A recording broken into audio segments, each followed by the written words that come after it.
Good day po sa lahat, si Fiscal EJ po ito. Welcome back sa channel kung saan ang batas hindi lang para sa mga abogado, kundi para rin sa mga tambay, motorista at marites sa kanto. Today, pag-uusapan natin ang road rage. Oo, yung gigil sa kalsada na minsan nauuwi hindi lang sa murahan, kundi sa barilan.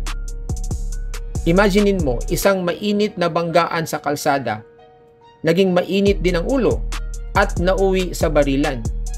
Huwag na sana mangyari ulit, pero kung mangyari man, anong batas ang pwedeng gamitin laban sa road rage?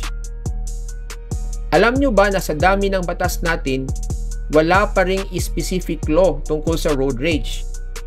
As in, wala kang makikitang Road Rage Act of the Philippines. Pero kahit ganun pa man, hindi ibig sabihin ay lusot na agad ang galit na motorista. Let's break it down. Kahit walang label, merong mga existing laws na pwedeng ipanghuli o ikaso sa mga pasaway sa kalsada. Gamitin natin yung nangyaring insidente sa Antipolo noong March 30, 2025. Diba may SUV driver, may mga nakamotor, nag-away sila, nagkabarilan, isa ang nasawi, 3 ang sugatan. Grabe, di ba? Now, kung may namatay, ang unang tanong, murder ba yan o homicide? Under Article 248 of the Revised Penal Code, murder is committed when the killing is attended by qualifying circumstances like treachery or alivosya. Halimbawa, biglaan ang pamamaril, walang kalaban-laban ang biktima at walang chance na makaiwas. Pero ito ang mahalagang linawin. Hindi palaging naa-apply ang treachery.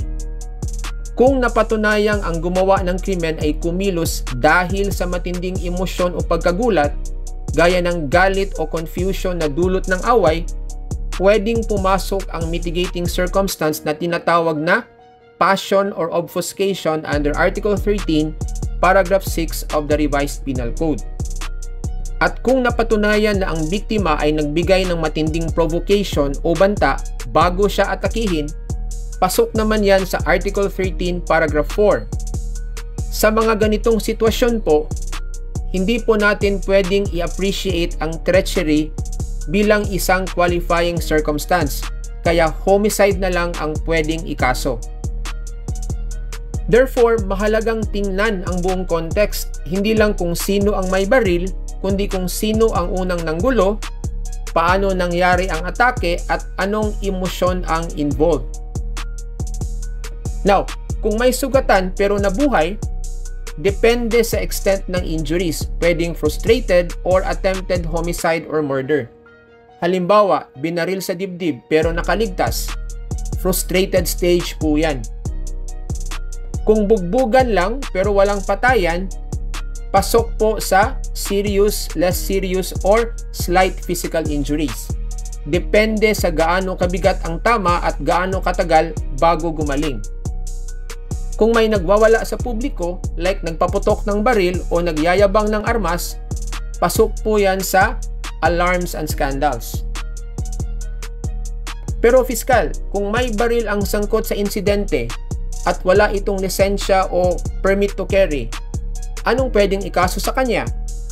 Pwede po siyang kasuhan ng illegal possession of firearms or lack of permit to carry under Republic Act 10591.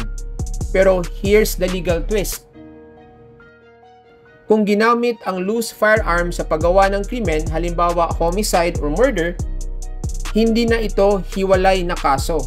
Dahil ayon sa Section 29 ng RA 10591, ang paggamit ng loose firearm sa krimen ay magiging aggravating circumstance na lamang. Meaning, mas bumibigat ang parusa sa mismong krimen, pero hindi na ito separate offense. Meaning to say, wala na pong separate offense for illegal possession of firearms. Pero, kung may loose firearm ka lang, na hindi mo ginamit sa krimen, let's say, nahulihan ka lang habang nagmamaneho, dun pa lang siya pwedeng ikaso ng hiwalay. Now, kung nagkataong election period pa, gaya ng March 30 incident at may baril ka sa labas ng bahay, kahit may license ka pa to possess a firearm pero wala kang permit from the COMELEC, pwede kang kasuhan under the COMELEC gun ban. So imagine, may homicide or murder case ka na, may gun ban violation ka pa. At syempre, meron ka ring civil liability. May epekto ito sa mga kaso ng road rage, lalo na kung may namatay o nasaktan. Ayon sa Article 100 ng Revised Penal Code, every person criminally liable for a felony is also civilly liable. Ibig sabihin, kapag ikaw ay napatunayang may sala sa isang krimen, hindi lang criminal na parusa ang aabutin mo, may civil damages ka ring kailangang bayaran. Ang civil liability po ay para sa mga damages na natamo ng biktima o ng pamilya ng pumanaw. Kasama dito ang actual damages like hospital bills and funeral expenses, loss of income, moral damages kung may emotional or physical trauma ang pamilya, at exemplary damages kung ipinakita ng offender ang matinding kalupitan o kapabayaan.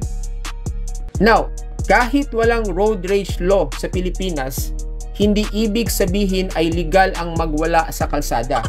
As we have already seen, the law has plenty of tools. Pwede kang kasuhan ng murder, homicide, attempted or frustrated murder or homicide, illegal possession of firearms, violation of the gun ban law, and physical injuries. Remember guys, ang init ng ulo, hindi solusyon sa init ng traffic. Huwag tayong maging headline, lalo na sa police blotter. Kung nagustuhan nyo po ang video, don't forget to like, subscribe, and share, lalo na sa tropang laging galit sa daan. Hanggang sa susunod, ride safe and think before you rage. Maraming salamat po.